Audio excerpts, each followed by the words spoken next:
12%. That's all I asked for.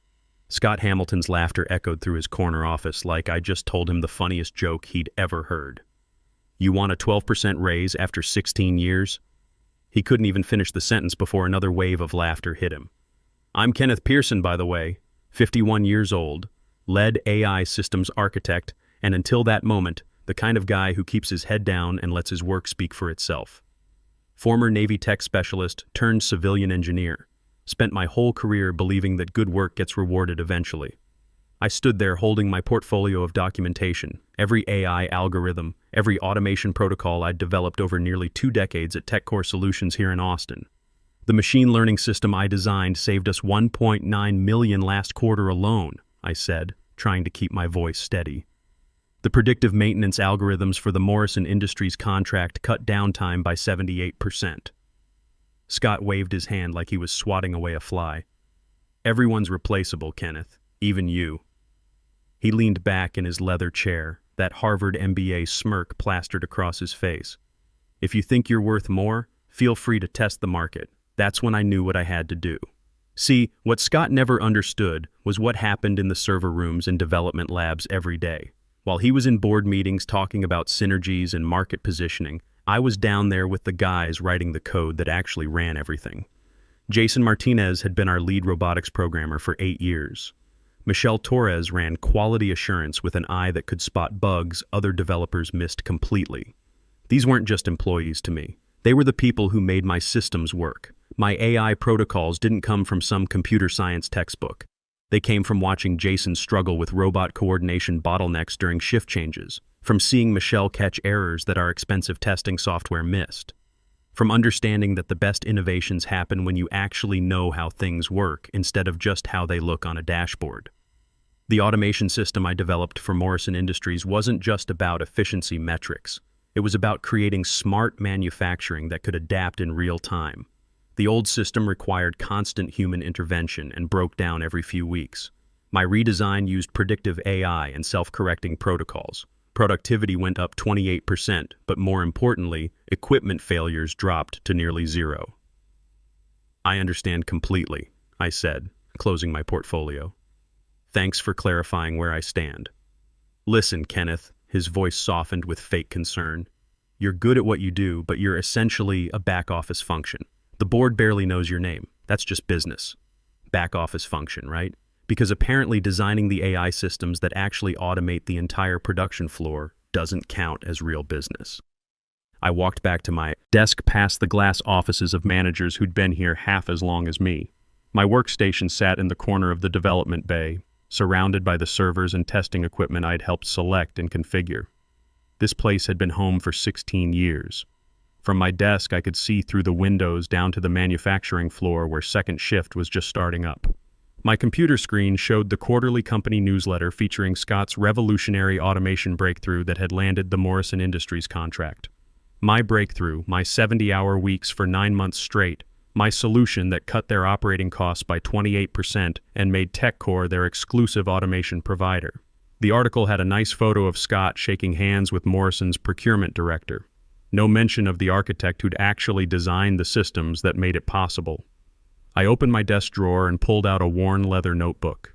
Inside were my personal project notes from over the years, ideas I'd developed at home, algorithms I'd refined on my own laptop during weekends, innovations I'd documented meticulously with dates and development logs, things the company had implemented because I'd been too eager to prove myself, too willing to share without formal acquisition paperwork. I flipped to my notes from 5 years ago, the core AI protocols that became the backbone of our entire operation. At the top of the page in my own handwriting. Personal project, predictive manufacturing AI, developed at home, started March 15th, 2019. What Scott didn't know, what TechCore's legal team had never bothered to investigate, was that I'd never signed over the rights to my most valuable innovations. The standard employment contract covered work done during company hours using company resources. My breakthrough algorithms were documented as personal projects developed on my own time with my own equipment. The irony wasn't lost on me. I'd spent my Navy years working on aircraft carrier automation systems, Everything there was about precision, reliability, and understanding that people's lives depended on getting the details right. When I transitioned to civilian tech, I brought that same mindset. Every system I designed wasn't just about numbers on a report. It was about creating something that actually worked in the real world. I pulled out my phone and scrolled to a contact I'd saved but never called. Rebecca Coleman, CEO of Phoenix Dynamics, our biggest competitor in the automation space. She'd reached out several times over the years through LinkedIn and industry conferences. Her last message, sent 3 months ago, "The offer stands whenever you're ready, Kenneth. We need innovators who understand real automation." My finger hovered over the call button. 16 years of loyalty screamed at me to stop. Then I remembered Scott's laughter. I pressed call. "Rebecca Coleman speaking. This is Kenneth Pearson from TechCore Solutions. I think it's time we had that conversation you mentioned. Kenneth, I was starting to think you'd never call. Are you free for dinner tonight?" 3 hours later, I sat across from Rebecca at Salt Traders Coastal Cooking downtown. She'd made the reservation with one phone call. The place had white tablecloths and a view of Lady Bird Lake. Not exactly my usual scene, but Rebecca seemed comfortable here. "I've been following your work for years," Rebecca said, cutting into her steak. "The sudden improvements in TechCore's automation metrics, the patent applications that mysteriously appeared after gaps in your conference presentations. Those predictive AI systems for Morrison Industries were revolutionary. How did you know that was my work?" Rebecca smiled. "Because Scott Hamilton couldn't code his way out of a basic spreadsheet, let alone develop sophisticated AI protocols. When we tried to reverse engineer your systems and failed, that's when I knew we needed the brain behind them." She wasn't wrong. Scott's background was all finance and marketing. His father had founded TechCore back in the 90s, and Scott had grown up expecting to inherit the business. When the old man retired 4 years ago, Scott stepped right into the CEO role, never spent a day debugging code, never understood how the algorithms actually worked. "What exactly are you offering?" I asked. "CTO position, double your current salary, equity package, your own development team." She leaned forward. "But more importantly, recognition. Your name on your patents, proper credit for your innovations." The recognition part hit different than the money. Don't get me wrong, doubling my salary would be life-changing, but having my name on the work I'd actually done, that meant something. I placed my notebook on the table. "I have documentation proving these systems were personal projects. TechCore implemented them, but never formally acquired the intellectual property." Rebecca's eyes widened as she grasped the implications. "That's quite an oversight on their legal department's part." "Scott doesn't value back-office functions," I said, "including legal oversight, apparently." We talked for another hour about technical specifics. Rebecca knew her stuff. She'd started as a systems engineer herself before moving into management. When I explained the neural network modifications I'd developed for predictive maintenance, she immediately understood the cost-saving implications.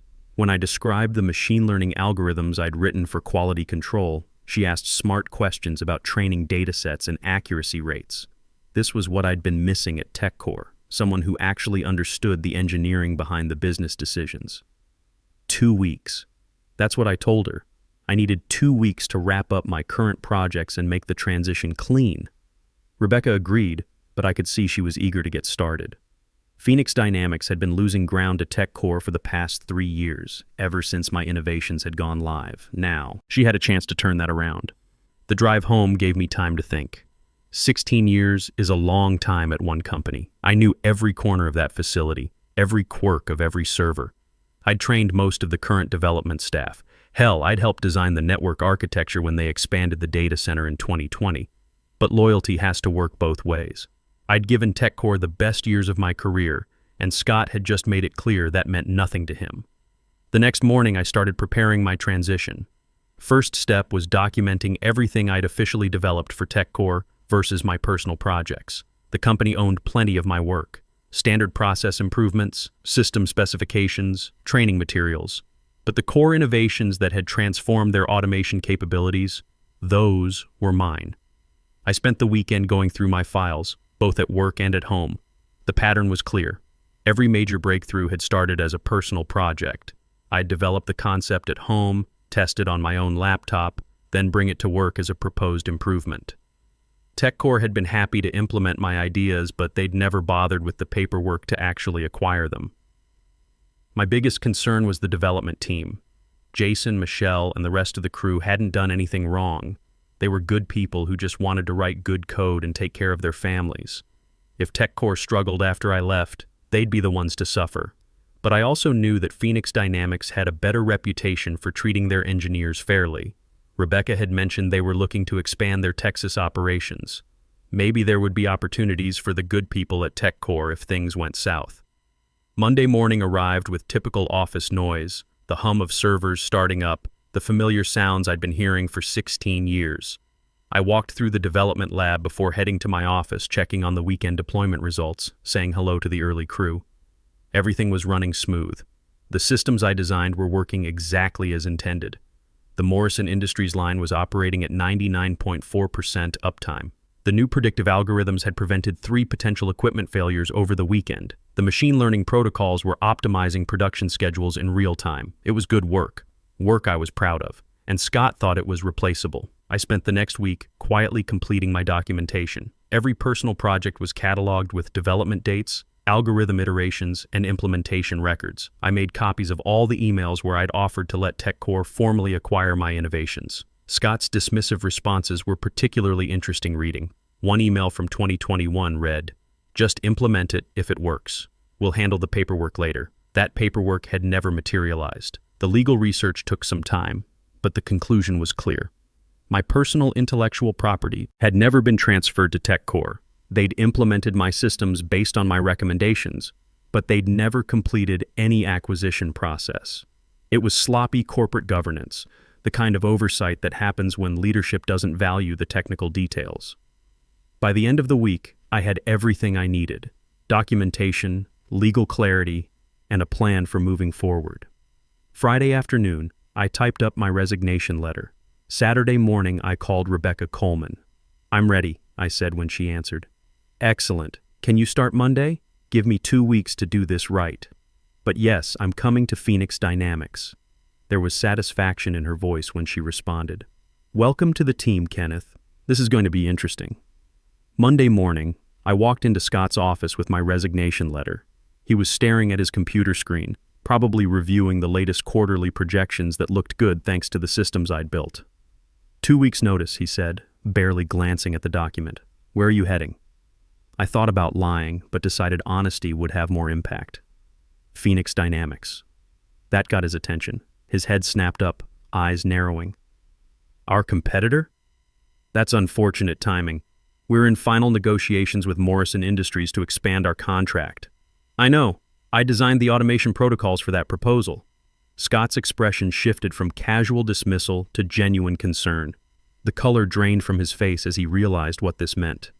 "We should discuss retention options. Perhaps that raise you mentioned. Phoenix Dynamics is offering double my salary plus CTO position and equity package." He forced a laugh, but it sounded hollow now. "They're overpaying. You'll be disappointed when reality sets in." "We'll see," I said, and walked out. My last 2 weeks at TechCore were strange. Word got around quickly that I was leaving for Phoenix Dynamics. Some people were shocked. Others said they saw it coming. Jason Martinez pulled me aside on Tuesday. "You really going to the competition, Ken?" "Yeah, Jason. It's time." He nodded slowly. "Can't say I blame you. Scott's been taking credit for your work since day one. We all know who really designed these systems. That meant something. The development team knew. They'd always known." I spent those final days completing my transition documents and training my replacement, a bright kid named Ryan Fletcher, fresh out of UT's computer science program. He was eager but terrified, which I understood. The systems he was inheriting were complex. "The neural network parameters alone have 73 different variables," I explained, walking him through the main automation dashboard. "Each subsystem is calibrated for specific manufacturing processes and production schedules. You change one setting without understanding the downstream effects and you'll have bottlenecks within an hour." Ryan took notes frantically. "How long did it take you to learn all this?" "Years," I said, honestly. "But don't worry. The documentation is solid and the team knows these systems inside and out. Listen to them. They'll teach you things no computer science textbook ever could." I also quietly backed up all my personal project documentation and made copies of the email chains where I'd offered to let TechCore acquire my innovations. Scott's responses were particularly telling. The pattern was clear, dismissive, arrogant, always pushing acquisition discussions to later that never came. On Thursday of my final week, I met with Brian Foster, TechCore's legal counsel, for the standard exit interview. Just routine paperwork, he assured me, sliding documents across his desk. Non-compete agreement, confidentiality clauses, confirmation you're not taking company property. I reviewed everything carefully. The non-compete wasn't in my original employment contract, and I wasn't signing it now. As for company property, I was taking only what belonged to me. I'm not signing the non-compete, I told Foster. It wasn't part of my original agreement. It's standard procedure now, he said, looking uncomfortable. Not for me. And regarding company property, I'm taking my personal intellectual property that was never formally acquired by TechCore. What personal property? Foster's expression tightened. I opened my notebook, showing him the dated entries. These AI systems were developed on my personal time using my own resources. TechCore implemented them but never completed any acquisition process. I have the documentation to prove it. Foster flipped through my notebook, his face growing pale. These are the core systems we use for everything. Yes, they are, I said calmly. He stared at me, then at the notebook. I need to make some calls. Of course, but my employment ends Friday, and my personal property leaves with me. Friday afternoon arrived gray and humid, typical Texas weather for late spring. I cleaned out my desk, said goodbye to the development team, and walked through the facility one last time. The servers hummed with the efficiency I'd helped create. The automated systems moved with the precision of algorithms I'd designed. It was good work, even if Scott had never appreciated it. Michelle Torres was running final tests on the Morrison Industries deployment. She looked up when she saw me.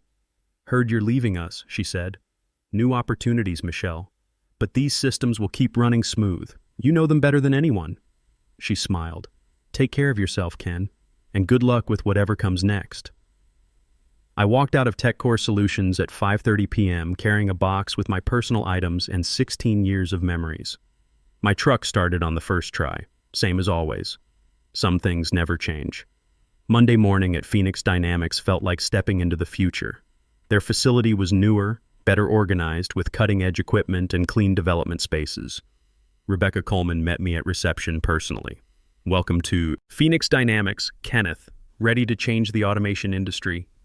My new office had windows overlooking their main development floor. Real windows, not the interior glass partitions I'd gotten used to at TechCore. I could see their current automation setup and immediately spotted areas for improvement. The system architecture looked like it had been designed by committee. The AI protocols were basic, maybe 5 years behind current capabilities.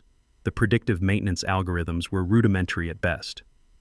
Rebecca introduced me to my team, 15 engineers ranging from recent graduates to industry veterans. They were eager to learn what I'd brought from TechCore, but I had bigger plans than just copying old systems. "We're not here to recreate TechCore's processes," I told them during our first team meeting. "We're here to build something better, something that TechCore can't match, even if they tried." Over the next 9 months, we redesigned Phoenix Dynamics' entire automation approach. The AI principles I'd developed were just the starting point. We integrated next-generation machine learning, improved predictive analytics, and implemented real-time optimization that adapted to changing conditions automatically. The results were immediate and impressive.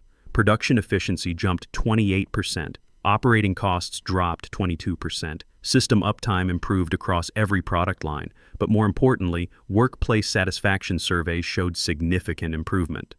The engineers were excited to work on cutting-edge technology instead of maintaining legacy systems. Our sales team noticed. They started approaching clients with performance data that TechCore couldn't match. The demonstrations were impressive. Our new systems could adapt to production changes in real time, something TechCore's rigid protocols couldn't handle. Then Morrison Industries announced they were switching their contract to Phoenix Dynamics. My phone started buzzing. Scott's name flashed on the screen 6 times before he left a message. "Kenneth, this is Scott. We need to discuss consulting opportunities immediately. TechCore is prepared to offer substantial compensation. Please call me back." I saved the message, but didn't return the call. 3 days later, Scott was waiting by my car in the Phoenix Dynamics parking garage. The confident CEO swagger was gone. He looked tired, older somehow. "This is inappropriate," I said, keeping my distance. "You've put 300 jobs at risk," he said, his voice urgent. "TechCore is facing a crisis because of what you took. I didn't take anything that belonged to TechCore. I took my personal intellectual property that TechCore used without proper acquisition. Nobody will believe that. It looks like corporate theft. I have dated documentation of every project, every implementation, every conversation where ownership was never transferred. Your legal team never did their job properly." Scott stepped closer. "Name your price. Whatever Phoenix Dynamics is paying, we'll triple it." I thought about those 16 years sitting at my desk while he took credit for my work. About his laughter when I asked for basic recognition. "You once told me everyone's replaceable, even me. I'm just following your business philosophy." The next quarter's results were devastating for TechCore. Without the Morrison Industries contract, they lost 42% of their revenue. Their stock dropped 38% in 10 weeks. The board started asking hard questions about how they'd become so dependent on systems they didn't actually own.